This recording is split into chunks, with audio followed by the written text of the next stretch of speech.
Today, I'm going to show you how to fully enable Cache Everything in Cloudflare using the new improved cache rules system for 2024 and beyond. By the end of this tutorial, you'll have a high-performance website with both static and dynamic content cached at the edge, reducing load times for your visitors and taking full control over how your site is served. Let's jump right in.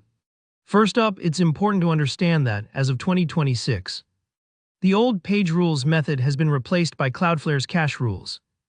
This is actually a great change. It means you get more power and flexibility when it comes to caching, including support for caching HTML and dynamic content, all while keeping control over sensitive or private areas of your site. So with that in mind, let's get started. Step 1 is to create a brand new cache rule for your domain. Start by logging into your Cloudflare dashboard just like you usually would. On the left sidebar, find the caching section, then click on Cache Rules. Here, you'll see a button to create a new rule.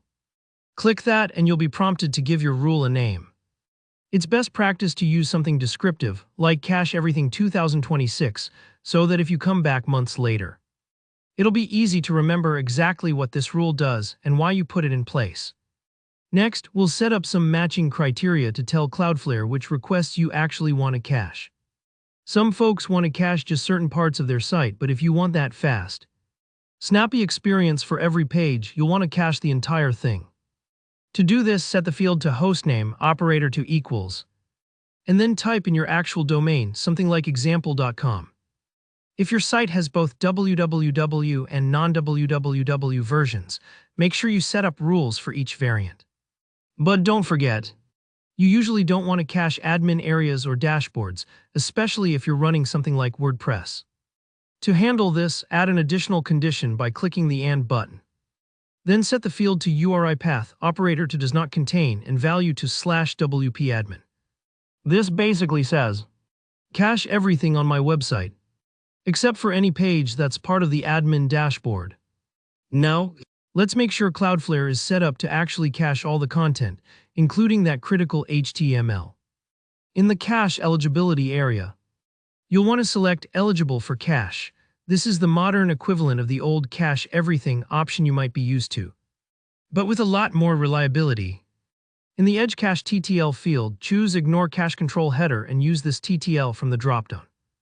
This forces Cloudflare to cache your site, even if your origin server tries to tell it not to with something like a no cache HTTP header.